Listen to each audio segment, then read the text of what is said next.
6:30, I'm going to call the meeting to order. Today is Thursday, October 9th, 6:30 p.m. This is the Olentangy Local Schools Board of Education regular meeting. It is a work session, so we won't be voting tonight. Let me first, well, let's go through, well, what is the agenda now? Roll call. Oh, approve the agenda. Okay, I'm sorry. Yes. Let's call, Mr. Kerr, please call the roll. Mr. Bartz? Here. Mrs. Weasel? Here. Mr. King? Here. Mr. White? Don't believe he's doing this. I texted him earlier and he didn't have a call. Did you call him earlier in the week? I called him when he came on with no answer. Mr. O'Brien? I am here. Please join me in the pledge of allegiance. I pledge allegiance to the flag of the United States of America and to the republic for which it stands, one nation, under God, indivisible, with liberty and justice for all.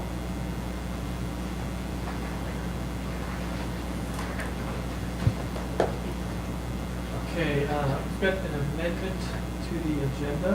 So what I want to do is, let me first, under section 5, work session items, item A, to have a sandstone project. I want to delete that. And so then item B becomes item A, and C becomes item B. And I want to insert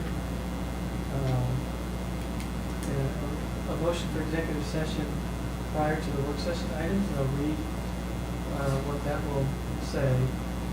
And that motion to go into executive session will say, the Board of Education moves to go into executive session pursuant to section 121.22G8 of the Ohio Revised Code to consider confidential information related to the market plans, specific business strategy, production techniques, trade secrets, or personal financial statements of an applicant for economic development assistance or related to negotiations with other political subdivisions respecting requests for economic development assistance, which is directly related to and provided or administered under a CRA agreement. In adopting this motion, the unanimous quorum of the Board of Education determines that the executive session is necessary to protect the interests of the applicant and the possible investment or expenditure of public funds to be made in connection with the economic development project. That's what the amended agenda will now be. I have a motion to approve the amended agenda. I'll move. Second. Any discussion? Seeing none, please call the roll. Mr. King? Yes. Mrs. Weasel? Yes. Mr. Bartz? Yes. Mr. O'Brien? Yes.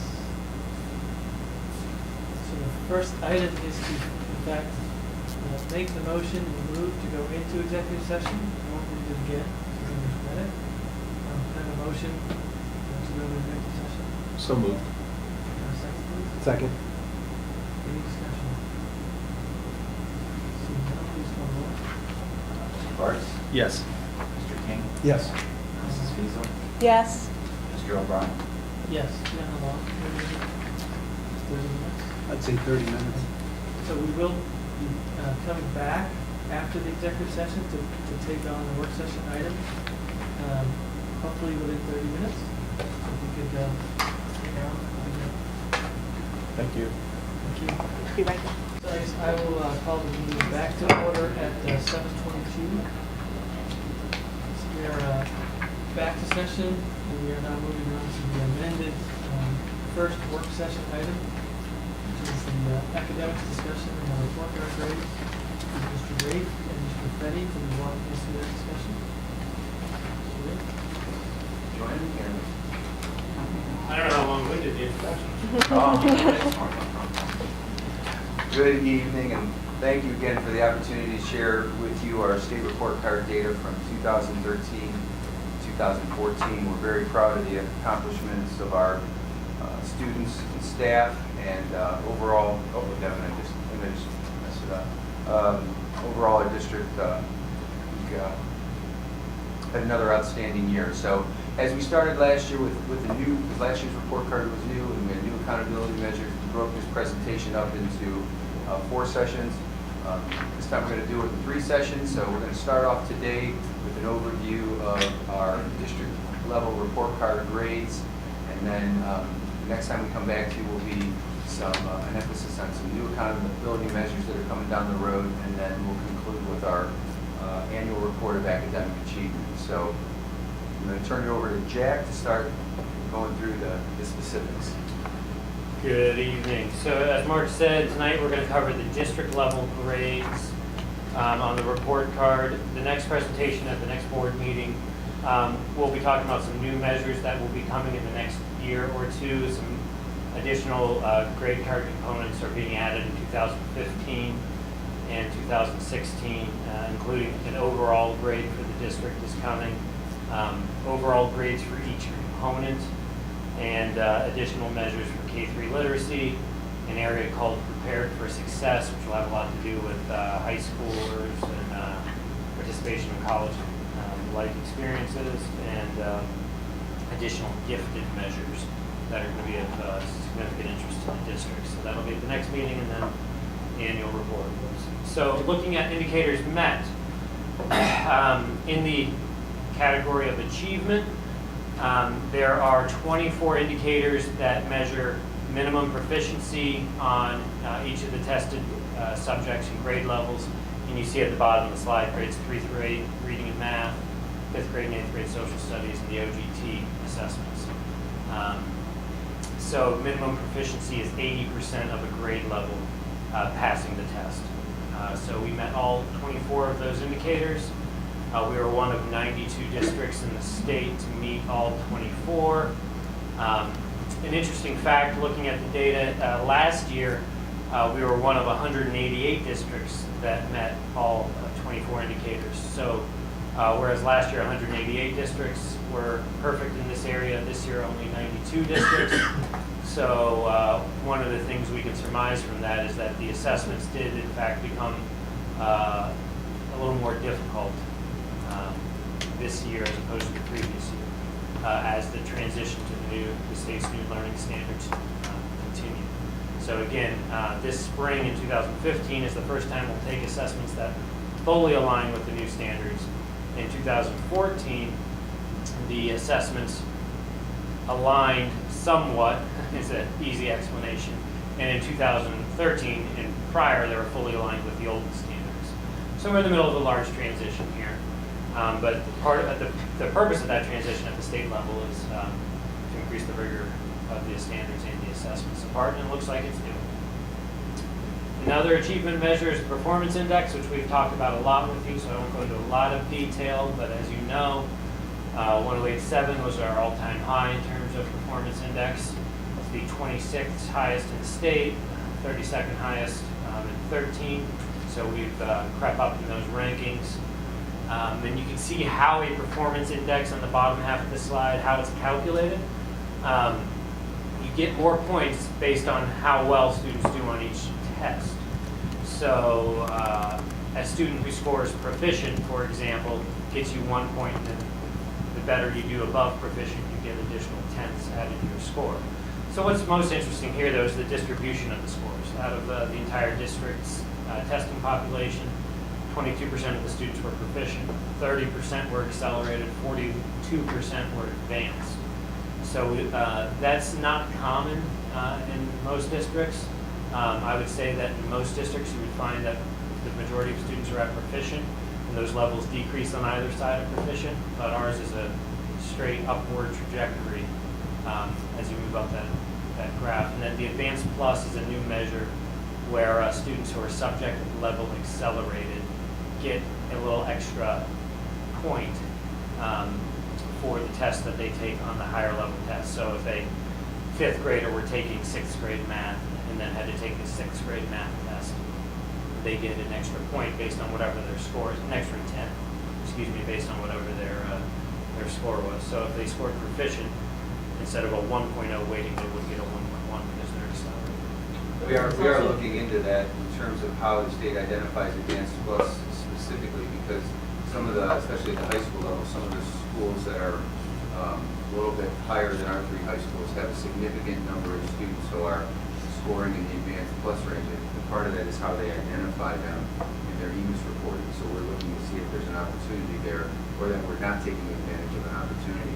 Yeah, because we got a bullying email from a member of the Ohio Department of Education, an employee of the Ohio Department of Education questioning our district on that. So that would be great if you could look into that. And interestingly enough, in the untested area, just as an example, that typically could be a student who's has a medical issue and isn't able to attend school. We have to ask for a waiver from the state in order to have them not have their test scores count. But we did have that happen in a building, but the state denied the medical waiver. It cost that building 6/10 of a PI point. So. I guess progression up the scale isn't linear either, right? So the gaps between the lower three are 3/10 of a point versus only a 10th of a point in the upper. It's hard to continue to move up. The score will move slower because the gains will be, it's not in the Right. linear distribution. Moving on to the progress component, also called growth or value added. There are 4 letter grades in this area. We'll start with the overall. So the state takes all of the students in grades 3 through 8 reading and math and calculates their gain for the year. And a 0 gain means that they grew a year. That's the expectation of the state, and that's equivalent of a C. We talked about that in greater detail last year. Those of you who were here last year might remember that. But overall, our gain was 21.53. You have to have a 2 or higher to get an A. So 0 is the goal, a 2 is really great, and 21.53 is phenomenal. That's the 4th highest gain in the state out of the 610 districts. Something we're proud of. The next measure is our gifted population, and that's, as you recall, 45% of our students are identified as gifted. So any student with a gifted identification gets put into this group, and their gain is calculated, grades 3 through 8, reading and math. Again, that's an A. Their gain at over 10 points was the highest in the state. No district had a higher gifted value added What than we did. would you attribute that to? What did we do to get the highest gains? Well, I mean, I think all of these are attributed to the same thing as classroom instruction.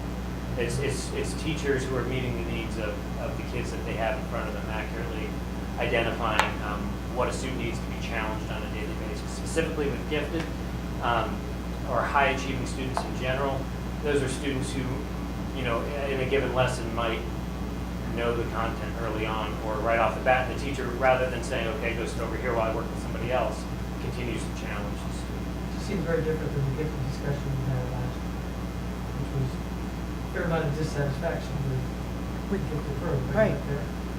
With the progress. The progress. Mhm. It was a B last year.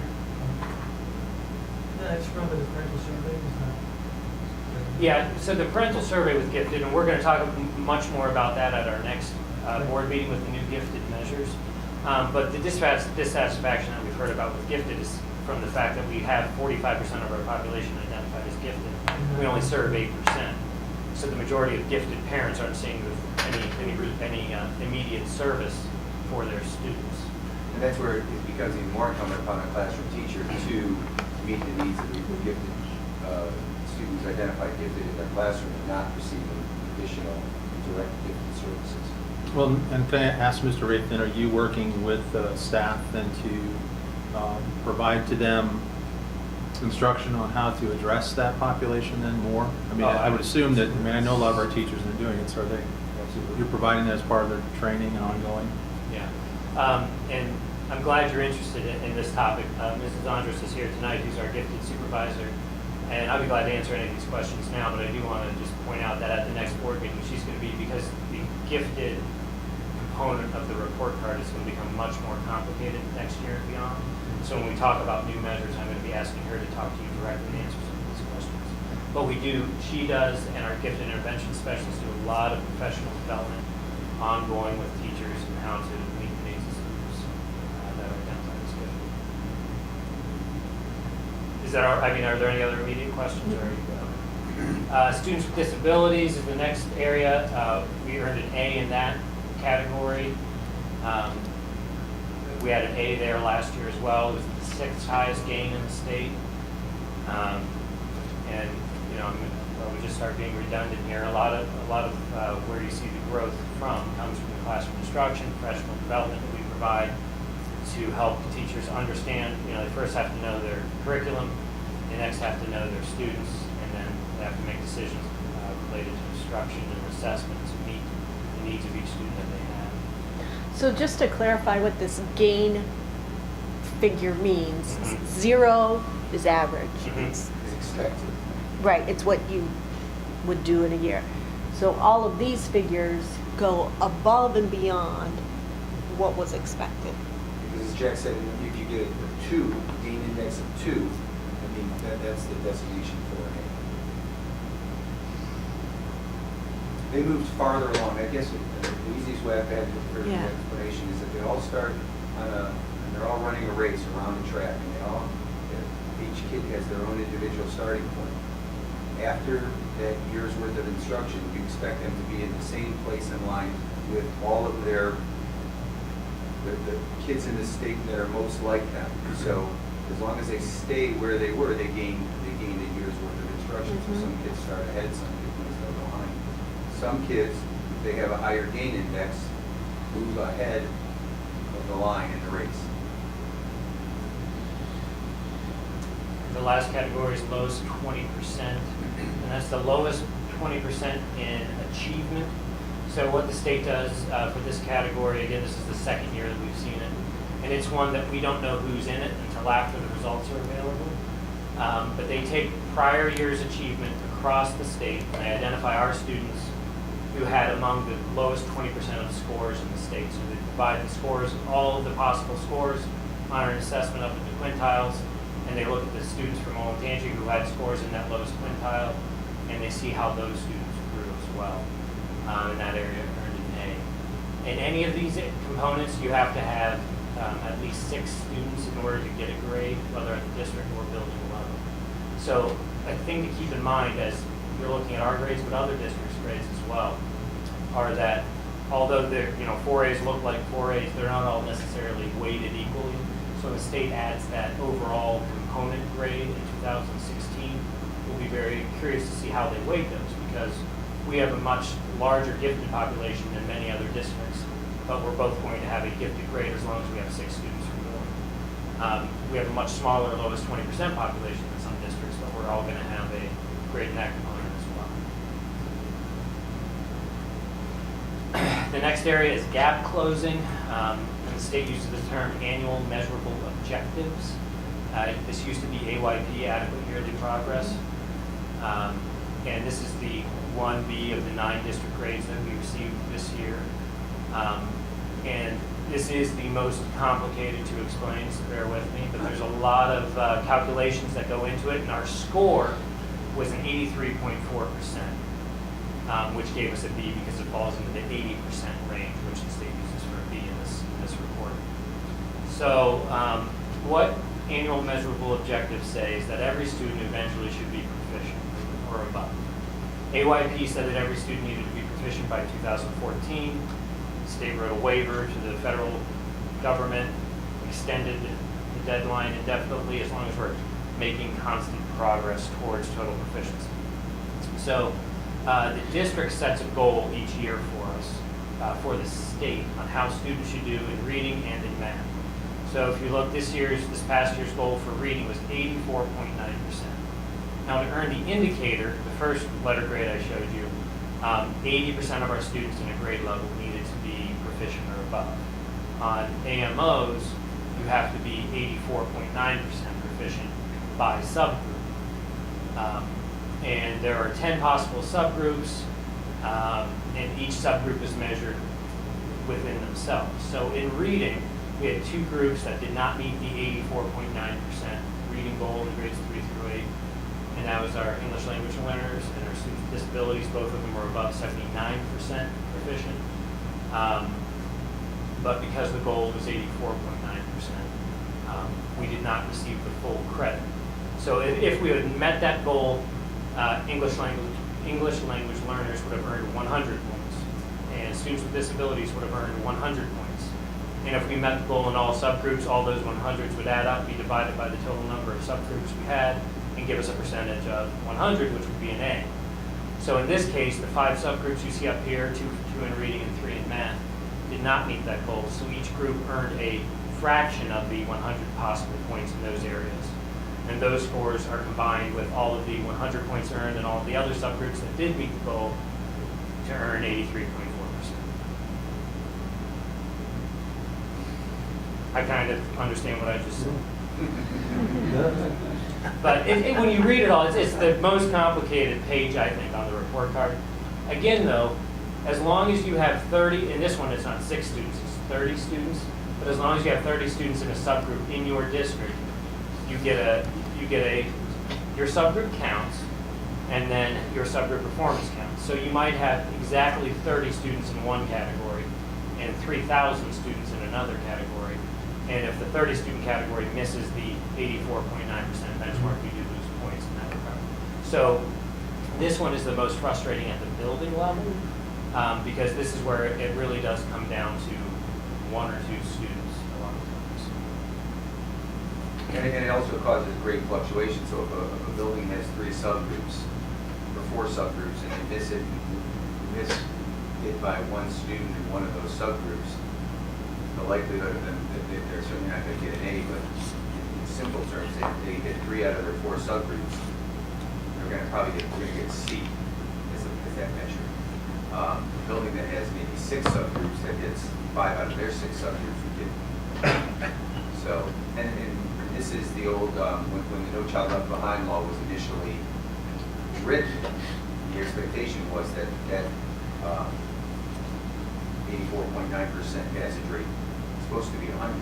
So we wouldn't be making this measure unless we were at 100% of our kids, which is certainly our goal. We don't want any of our students to not meet the measures, and these are areas that we are working on specifically with our building CIPs, with professional development, additional professional development, and progress monitoring of students. So.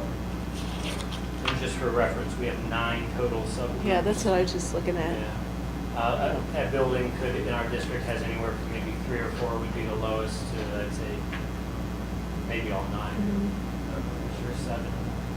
But the subgroups, are students with disabilities, English language learners, African American students, Hispanic students, white students, all students, Asian. So. The last 2 grades are graduation rates, and I'll just let you read that. And I will tell you, both were A's, and both of those graduation rates were improvements over the previous year's graduation rate. By, I think the 4-year rate improved by a 0.5%, and the 5-year rate improved by 1%. Maybe those are flipped, but they are both improvements over the previous year. Do our students with disabilities who we are allowed to keep until they're 21, do they count in this group? Yeah, all or how? students. So we have, you guys are familiar with the PAL program, our 12-plus program where students up to age 22 stay with us for education. They do count against us in this calculation in terms of having a 100% So grade. by choosing to keep those students in the district, we're penalized. Well, we're just not. I mean, we still are rated as an 8, but that's the majority of that 2.3% of the kids who aren't graduating in 4 years. But it's, in my opinion, to their benefit to stay. Oh, absolutely. We would all rather have it. Keep it. Right. We would all rather have it. Additional items that are not being reported with a grade this year, and some of these will come into the new measures in the future, especially in the Prepared for Success measure. Our attendance is a slight increase over the previous year. We were ranked 90th for what it's worth in terms of student attendance. Our mean ACT score is 24 for the graduating class of 2013. In 2 more board meetings, when we give you the annual report on academic achievement, we'll talk more about ACT score. And we have always reported it in terms of our juniors and seniors taking the ACT. This looks at just the graduates of the class of 2013. And so that mean score did go down a point from the previous year's mean score. Still ranked 27th highest in the state, and our participation did increase and ranked 21st highest in the state. So it is very important to have a good balance between having a strong ACT score and strong participation, because the first step in entrance to college is taking one of these tests.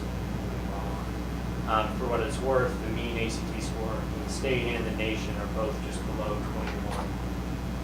And the highest score you can get is a 20, or a 36, and I think the highest mean in the state was 27 for a school with a bunch of students. The percentage of students taking an AP course, I can't give you the difference from last year to this year. I don't know how well how memorable I am up here each year. But last year we had some confusion with the number of AP courses taken, because the state was reporting a firm number. We weren't sure. It was like more. It was like when students took multiple courses, I think they were included in that number. So the state's corrected that error. But so this becomes the baseline year for us. But 78.8% of our students took an AP course in the graduating class of 2013. Fifth highest participation rate in the state. And of those students who took a course, 100% got at least 1-3, which is the best in the state. So, where this leads us is, one of the questions you always ask is, so what are we doing to get all A's? What are we doing to improve? And this is some goals that Mark and I shared with you originally, a little over a year ago, I believe. And there's a lot of words here, but this is our academic CIP. So this is our action plan for what I do in curriculum, what Cassandra does in people services, and what we do under Mark's direction to continue moving forward. And our two long-term goals that we've set are to earn the highest ratings possible by September of 2016, when they're all available, so to get straight A's, and to have every student, starting with the class of 2018, demonstrate college and career readiness through either earning college credit through AP, dual enrollment, or some other means, or completing some type of a career development program. We set this goal, I think it was like 18 months ago now, these goals. And since that time, the state has changed some rules that actually mirror these goals in a lot of ways, or that second goal in a lot of ways. So we're hoping to have some help from the state. Julie, I'm sure you're familiar with what they're doing with the career readiness aspects. So it'll be nice to have a little help, but we're plugging along anyway. We're happy to see that the state's falling in line with us. But so then how are we going to meet those goals this year? We're doing a lot of work with our teachers, developing curriculum blueprints and cornerstone tasks. This is a fancy way to say curriculum mapping. As you know, we've adopted new standards in 2011, and we've been implementing those throughout the district. And blueprinting is a process by which teachers create rich documents that explain exactly in a given course, grade level, subject, what the learning outcomes are for students, how those major themes are going to be taught.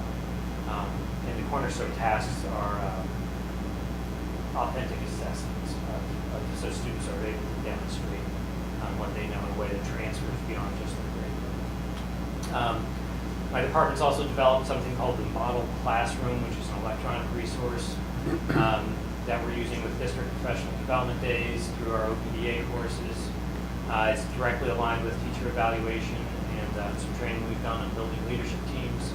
But it's a way to get those best practices directly in the hands of teachers in a quick and easy way. So when they have a class in front of them that maybe has students from the lowest 20% or a larger percentage of gifted students that they were used to, or whatever it may be, more students with disabilities, this is the first resource we want teachers to go to figure out, all right, what do I need to be thinking about as I make my plans for my kids each year. We've revamped our elementary schedule to create intervention and enrichment time and ID time, which allows for flexible grouping of students, so direct instruction, reteaching or enriching can be focused on the needs of those kids. So in a given day, you teach a lesson, you differentiate during the lesson, and then you find that some of your students have mastered that and are ready for a continued challenge. Some students are still struggling. This is the time of the day where the teacher, the intervention specialist, the gifted teacher, the literacy coach can collaborate and take those students into small groups and really direct instruction to move the needle. And lastly, we're continuing Ames Web as a universal screener. We've finished our screening of K-3, and we'll work during this year to get grades 4 and 5 on board, trained, and ready to implement that next year, and that's a very important component of response to intervention, which I know we've talked about in the past as well. That is my last slide. It'll be my mom. Am I right? Are there any questions? No, just to comment, if I may, just what you did last year, which was so detailed, and then this is a follow-up, this is great information. We'll put you down for at least a 0 growth. Maintain your learning, right? Yes. Good. I would, if you, any of you ever have any interest in seeing the model classroom at some point in time, and the resources are very informative, enlightening about a lot of, help understand better what goes on a daily basis from a curriculum professional development standpoint, how we support our adult learning district. Thank you. Thanks. The next agenda item is the first reading of the 5-year financial forecast. Mr. Carney, you take us through that? Okay. I'm done.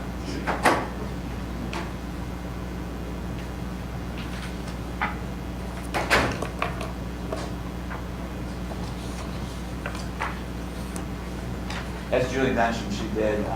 This is not going to be really too new information to most of you.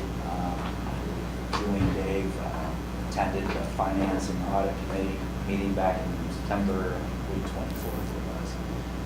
I sat down with Kevin and Roger both going over some of the things in the forecast. But just to repeat some of those things at a high level, this is the first reading of the forecast. I don't anticipate any changes unless something pops up in the next couple of weeks. And then be for approval, second reading and approval on October 23rd. As you know, by law, we are required to have file it with ODE by October 31st. So, where we were back in May of 2014, just a few months ago. There again, repeat for everybody. We do a forecast in October and then do an update every May. Back then, we were looking at, we had a positive fund balance through 2017 of 13 million.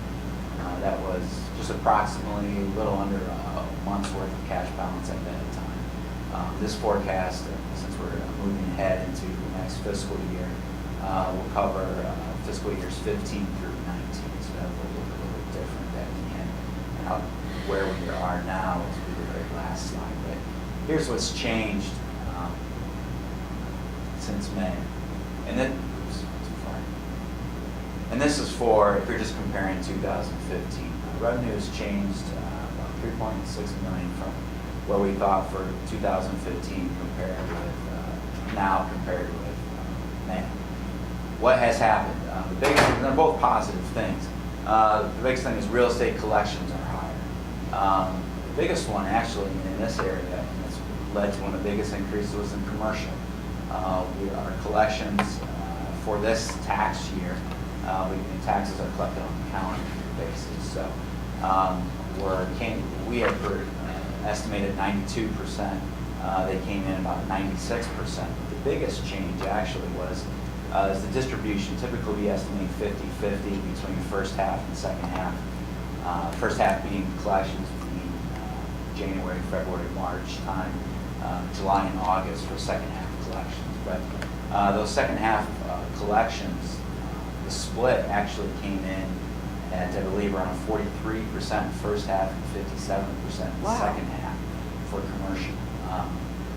So that's why, even though tax years aren't on a calendar year basis, our fiscal years, essentially the school year, were from July to June. So That was about $1 million higher than we had estimated for second half, due to collections coming in higher, but also that split being different. We'll continue to estimate 50-50 on commercial side going out, but that was one difference. Another difference too is, as far as future and going out, is our collection percentage on the residential. We have previously estimated around 97.2, 97.3%. We bumped that up to about 97.8%. What's that mean on an annualized basis? That's another $500,000 per year, based off of collections. And then one other big bump here in the second half, we had estimated around 300,000 delinquencies. We actually received 700,000 delinquencies. So all that has been factored in the forecast going out. The other positive thing on the revenue side is all other revenues. And the biggest line item of all other revenues is our TIF revenue. The biggest percentage, I say valuation TIF, is if you think the Polaris area is responsible for that. But the way it's still property tax driven, but the way we have to record it is in all other operating revenue. That number of TIFs of the $20 million of all other revenue fiscal year 2015, about $17 million of that will come from TIFs. The other portion is we have a revenue sharing agreement with the city of Westerville. That's a little over $1 million. And then we do have a CRA agreement where we get direct payment for the city building up off of 23, that's about $453,000. And then everything else, all the other is in that category. But the TIF has been very volatile lately. If you remember, first half, we had $1 million refund we had to give through different properties, through different TIF properties throughout the district. This time we got through border revision cases, a gain, I guess you would say, of $950,000. So, what we've done is we adjusted for those one-time events. We've taken evaluations for all the TIF properties in there and made that adjustment, not only 2015 but going forward. Hopefully we don't have those big swings up and down. We can weather those, but hopefully it doesn't it makes it hard to estimate when you have those big swings. So those are the two biggest things, like I said, the positive things that start going out when you see the very last slide has a positive effect on fund balances throughout the forecast.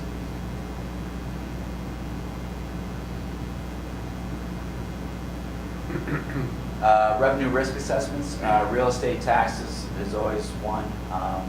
This year, well, now going into 2015, many of you probably have gotten your little cards, Yeah. maybe in the mail from the county where they're estimating. It's not a reappraisal, it's called a triennial update, and then 3 years from now it'll be a full reappraisal. But we have factored an increase in that. I believe that is 1.5% for the triennial update. I know mine was around 2%, some of these may get more, some may be less throughout the district. 1.5% is the district as a whole. We don't really get too much new revenue on that. That only affects it's called the 5 mills inside image that we have. Otherwise, any increases are adjusted as far as the effective rate of the millage due to House Bill 920, which was just a history lesson reminder. Back late 1970s, House Bill 920, you had hyperinflation back then. People's tax bills were doubling and tripling, and they instituted House Bill 920, which regulates that. So you only get the growth on the millage. So new construction, we have just small. I know you see throughout the district, houses keep continually popping up, probably at a greater rate than we've seen in the previous couple of years. So we do have about 2% in for new construction growth throughout the forecast. Not too big of swings there, but just some a little bit of growth there. The biggest thing and the biggest risk assessments is state foundation revenue. We're currently in the second year of the biennium budget, the current biennium budget. We are capped. While we did get a little bit of an increase, we are capped at 10.5% increase from the previous year. As you know, said many times, maybe this is a segue into next week too. I guess we'll announce that. Is funding follies. We'll talk about some of these items next week as far as state foundation revenue is concerned. Next Monday we'll be at Orange Middle School at 7 p.m. and then next Thursday, Liberty Middle School at 7 p.m. Dr. Lucas will be speaking, and Julie will also be speaking now. This is one of our board committees, the Advocacy Committee, is I guess sponsoring it, for lack of a better word, to try to educate as we get out before biennium budgets being released after the first of the year. So, and then how education and how they can help too. So, but getting back to the forecast in itself, 3 state budgets are effective. We're currently in the second year. 16 and 17 will be the next one, and then 18 and 19 are the next biennium budgets. We have small growth projected now at this time. We have 5% in each year for 16, 17, 18, and 19, just increases on what we currently have. One of the things I know Dr. Lucas and myself had is conversations. We actually, Mr. King has gone down before last spring and kind of get our legislators on with a minimum funding proposal, a minimum per pupil funding. As you look at our funding now, we're supposed to be getting $43 million in state foundation or formula funding, and we get a little over $9 million in the formula funding. We also get some money for preschool and transportation, but that's outside of the formula. When I talk about the formula, that's the 43 you're supposed to get, and $9 million that we do get. So what we're proposing, of course, we'd love to have that 43 million. That is, with all the districts statewide that are capped, like us, that'd be additional 600+ million across the state. So I don't know if legislators would have an appetite for that. But what we're proposing is a minimum per pupil funding as our non-publics get. Our non-publics are, if you think in this local area, Village Academy would be one. St. Bridget's over in Dublin, St. Michael's down in Worthington, close to Sales, Bishop Waters. So your Catholic schools throughout the state, they get on a per pupil basis. Last year, it's probably going to be a little more this year once we find out what the ADM reimbursement, administrative reimbursement will be, but $1,089. So at a formula funding, we're getting about $500. A non-public are getting $1,089. So what we would propose is that we at the very least get in the formula section, get at least $1,089 or whatever at that point the non-publics are getting. That'd be additional $10 million approximately per year at that level. Statewide, I talked about fully funded $600 million, but statewide it would only take probably an additional $25 million. Now it only affects about 25 to 30 districts in this local area. Half of that total, as I mentioned, we're about 10 million of that 25. New Albany would probably be in the area, another local. That'd be a great, second greatest effective gain, I guess, for them, maybe about 2.5 million. So between us two districts, we'd be half of the statewide total. Hopefully that isn't seen as self-serving. We're seeing it more as being an equity issue. It gets back to, you've heard those stats before. Our taxpayers pay state income tax of $1 and we get 4 cents back. The statewide average is around 65 cents. There's other districts out there that are close to $3 back. So what we say, we want our fair share, our equity, as we've grown over time. And there's a slide farther on in this presentation that shows our enrollment growth. We haven't got those gains, even though we're gaining additional students. We haven't got those gains, additional state revenue. So They're again just hitting the points of locally controlled. 70% comes from our local residential taxpayer, and business too, I'm sorry. Taxpayers, the other 11.6%, actually 81% I would say, because most of that 11.6, which is the all other, is that TIF revenue I was talking about, makes up a majority of that amount. So quite a bit of our revenue is coming from the local taxpayer. That little green button, green slice of the pie is 5.8%, and that's our state foundation. There again, just to emphasize where we've been since fiscal year 10 over the last 10 years. Very minimal. There again, there are minimal growth and unrestricted aid. And this slide is what I projected is just the unrestricted aid, the blue line, and the red line is just the real estate taxes. We do have, like I said, other local taxes involved. In the state, technically, property tax allocation, which would be the 12.5% homestead and rollback, we do get that from the state, so it's categorized as a state revenue. So, but this slide there again is just showing the unrestricted aid, which is the foundation revenue, compared with our real estate disparities there.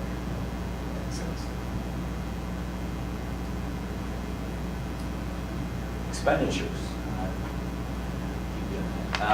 Again, we've had positive expenditures decrease comparing 2015 by 1.5 million, and that's less than 1%. Personnel services, which is about 400,000 of that. That's mostly due to attrition. We don't know who's exactly going to leave. When we're coming in April, actually preparing the forecast, and then in May when we're improving. We get a better idea once we get into school year here. Contracts start here in September. The idea of who's here and projecting out that cash flow throughout the year. Let's have a little bit of decrease there, which is a positive sign. But the biggest one that we're estimating is a decrease due to lower rate of insurance increase. That kind of does not make sense, but previously we had insurance gains of 14%. For fiscal year 15, we have reduced that to 8%, and then going out 11% in 16, 17, 18, and 19. That's with talking with our healthcare consultant, Alan Hewitt. That's kind of the trend in the area. We're really hoping that maybe that 8% might be lower. As you know, we went with an RFP. We also looked at being fully insured, which we currently are at this point, and then going self-insured. We will be changing as of January our new plan here and going self-insured.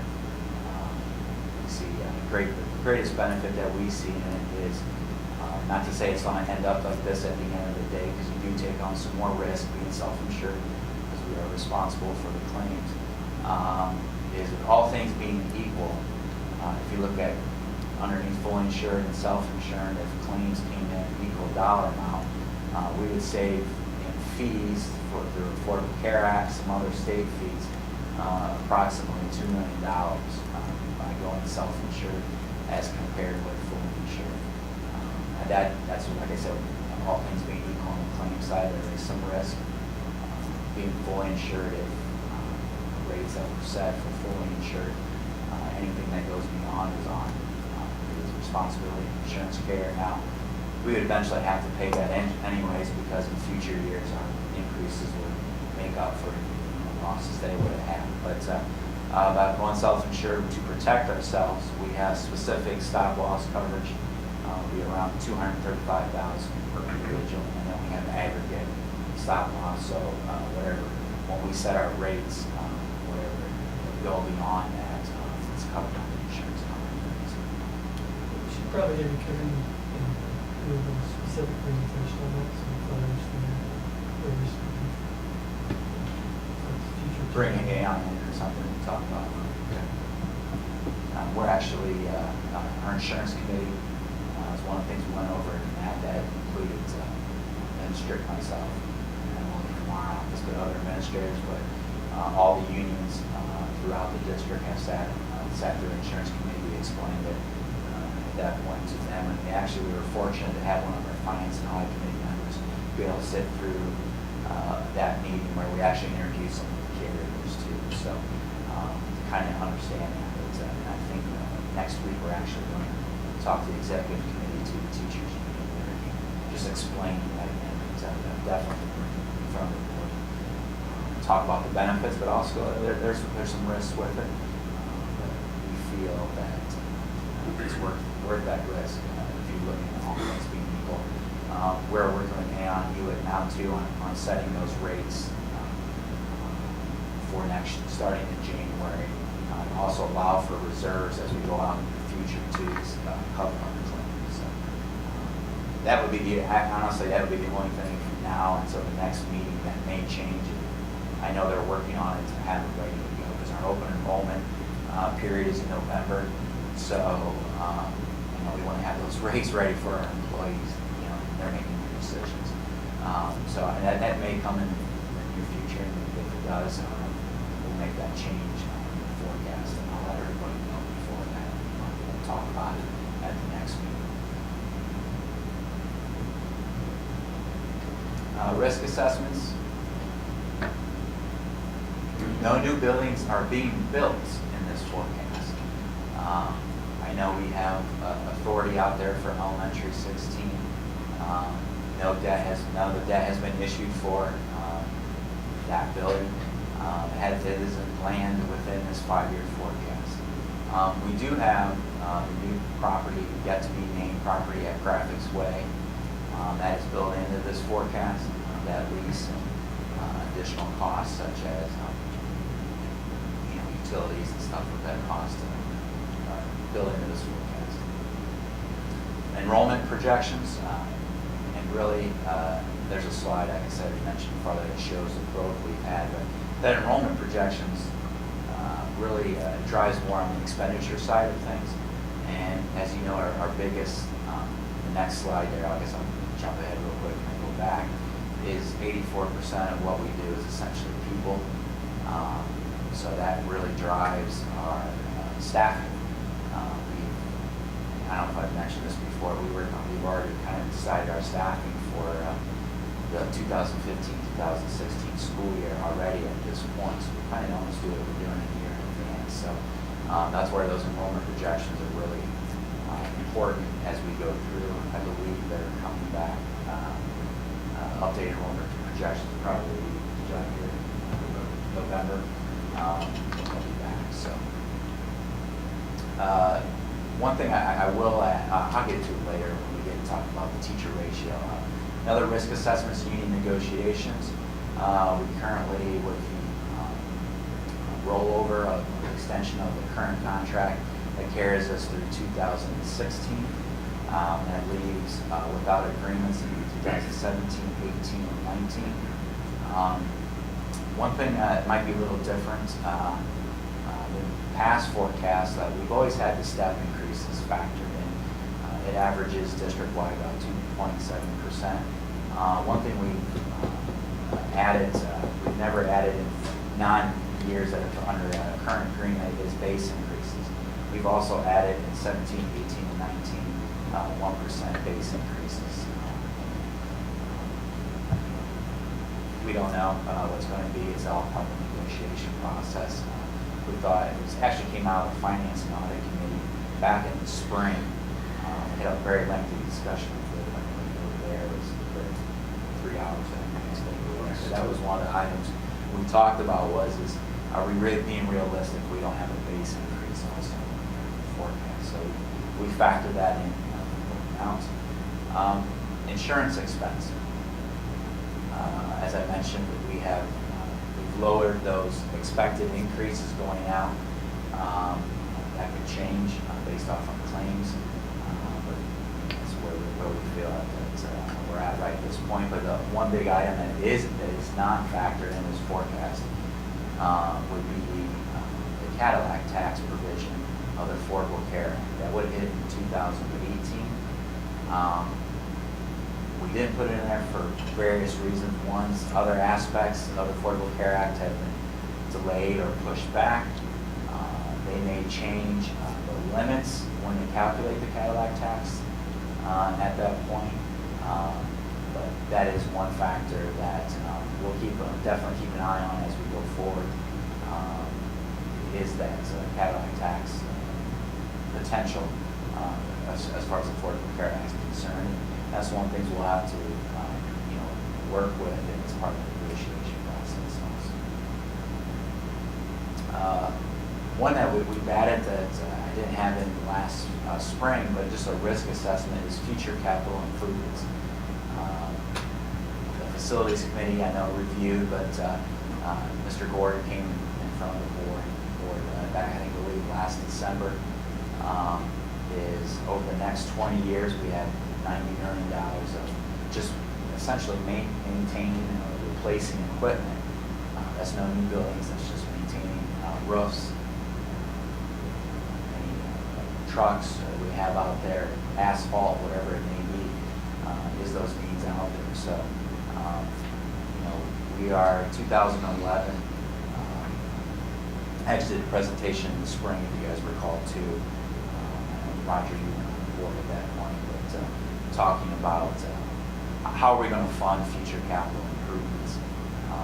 We do have 2011 was a bond issue as far as the operating to last levy. Those dollars, we're about 3.5 at this point. That will be most likely used up as next summer. But we also have approximately $12 million on interest residuals over time. I can't remember the year that was transferred into permanent improvement. There actually was a committee before my time here where you had options. We could have moved it into general fund for operating, could have moved it into debt service, or moved it into permanent improvement. At that time, the decision was made to move those particular monies into the permanent improvement. So we do have those monies available. Which we start will be utilized once our bond dollars are exhausted. There again, we'll have to, as we do every year, look at the priorities, immediate needs of our facilities out there and prioritize those. We can't do it all at one time. We don't have the available dollars. So try to stretch those dollars as long as we can. So once those dollars are exhausted, we have to look at other options. One of the options is, we have to potentially, if one option is using those available dollars on elementary 16, we can repurpose those. I don't know if there's upsides and downsides to that. Maybe we said that we put an elementary with it, use that as our taxpayers out there and voters. Are we going against that? Say it'd be nice to see Dublin schools had the same thing back from, they had authority back in 2008 for an elementary that they still haven't built. They're going to utilize that on additions to some of their buildings currently. Now they didn't go back to the voters per se and do an official vote. They did surveys and community meetings. My understanding is that they were positive. That is one thing that is out there. Bond council said that would be a suitable use of that money. He preferred brick and mortar type approach to it, but that. Another issue could be is at some point looking at a permanent improvement levy that can help fund some of those improvements. But if either one of those first two scenarios don't happen, you're looking at some of those costs would have to be, once those PI monies are exhausted, we have to come back to the general fund.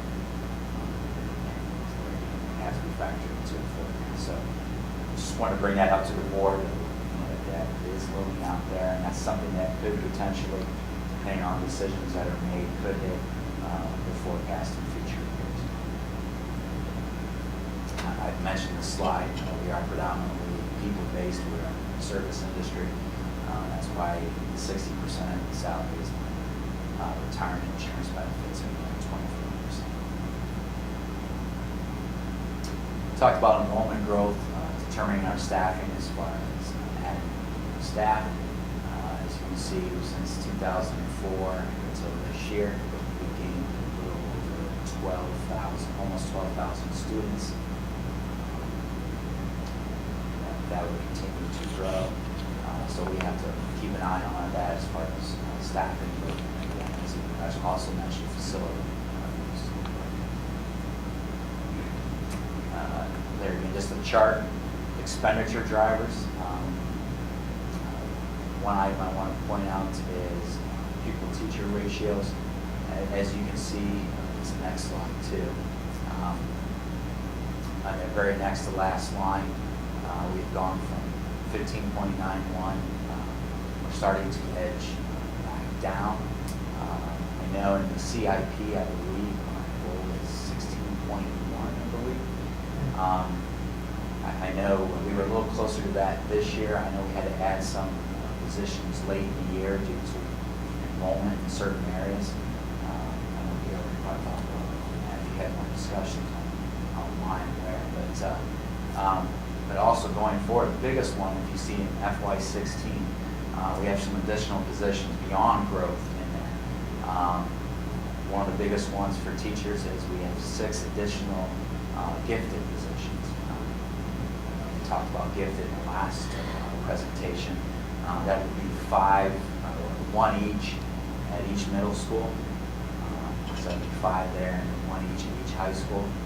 At the middle school, it'll allow, I don't want to speak too much about this because Mr. Ray says I'm not allowed to talk too much, but that you know, at the middle school level will really allow that reduction in caseload. But also we talked about, you know, the instruction of a regular classroom teacher will allow better for professional development in this classroom. With the addition of the 6, maybe this is not a fair question for you. If we're at X% getting services now, adding the 6, what does that percentage change to? As far as serving, Yeah, serving. I had that we're only serving 8% according to what they said tonight. 8. We've identified 45% of our students are identified as gifted, but we're only serving 8% of those. Yeah. So we add 6, does 8 go to what? I don't know. Jack, do you know? I don't know the exact number, but I can tell you, for example, I think you said 1 at each high school, 1 person for the three. I'm sorry, yeah, 1 for each 3 high Currently, schools. we're serving no high school students, so that 1 person would allow us to create gifted plans for any given high school student and conduct ongoing training for all of our honors classes. Honors course teachers and AP course teachers, which qualify as gifted service then through the teacher getting better training in those areas. So 45% of whatever our high school population is roughly potentially be served from, and I think it's significantly increased. When we make our next presentation, what we will do is look at what we do. Look at it, that way we can get a good appreciation of what the resources that we spend on.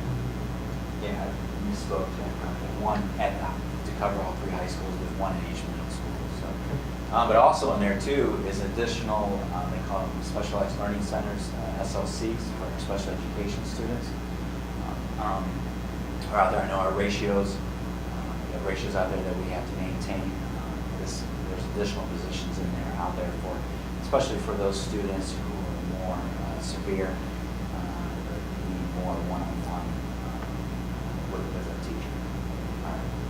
That's additional positions in 2016, I believe 3 were added beyond normal growth, which growth, you know, includes also intervention specialists too, and the regular classroom teachers, but these are 3 additional beyond that normal growth in 2016. So here's how pupil-teacher ratio has kind of gone over the last couple of years.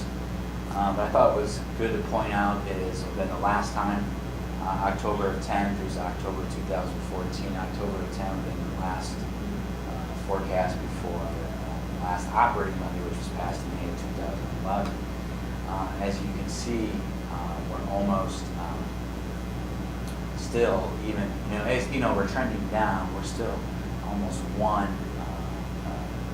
or 15.91 to 14.86. I think that translates I did the math real quick for 15, about 85.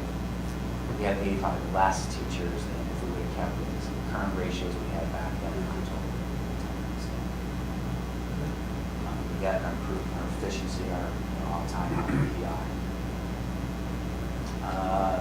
Mentioned Eric and hit point key expenditure drivers, just showing insurance expenses. I know back during the last negotiation phase, October of 11 would have been the last forecast before that. Comparing with this forecast, now that only covers 13, 14, and 15. Well, we did have an extension here in 16, but really, I believe at that time it was, we would say we have savings of $11 million. Right now we're at $14.8 million, comparing October of 11 forecast to our current forecast for 13, 14, and 15. So we are meeting those goals, I should say, back at that time. So just talking about comparing revenues to our expenditures. We start to next year start spending more than we are taking in. Hopefully, on top of our minimum funding per pupil thing, that line will actually go back down and we'll be able to, that gap won't be there as we further go out the forecast there. But what that does is lead us into the last slide there. If you remember, I believe, oh, I'm surprised I showed up for green. I forgot to change the color there for 18. It should be red instead of. It's almost. But anyways, it's FY17. We were about 22 million compared with 13 million back in the May forecast. And for those factors that I've explained previously, not only on the revenue side but on the expenditure side. So Subliminal thinking, it will be green in 18. it'd be nice. Yeah, back to comments in the last meeting, we were on ballot in 11. We committed to a 3-year cycle, which was supposed to be ballot this year. Clearly, even this year or next year, sometime between 16 and 17. It's going to be so. And 3 goes to 4, goes to 5. A little bit of help from the state. We get to 10 and 9.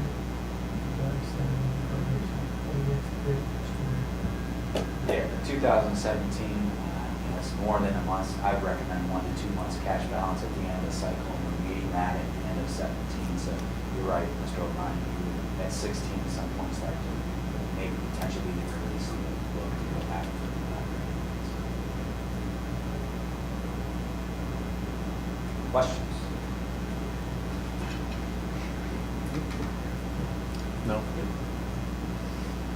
My question, and I asked this at the Finance Committee, while we have the expenses in there and the revenue that we get for our special ed preschool, we don't have the student population numbers in there.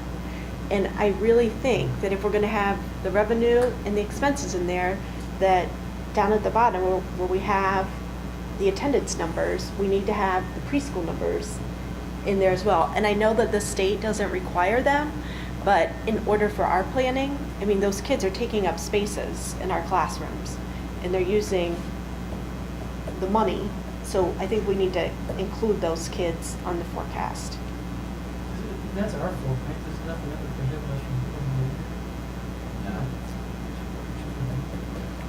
No. I think the estimate at the end of this year is 364 students Yes. that we would have. If you go back on, that was estimated to go to 600. Yeah. Now, we've been able to manage that. So, we're doing fast.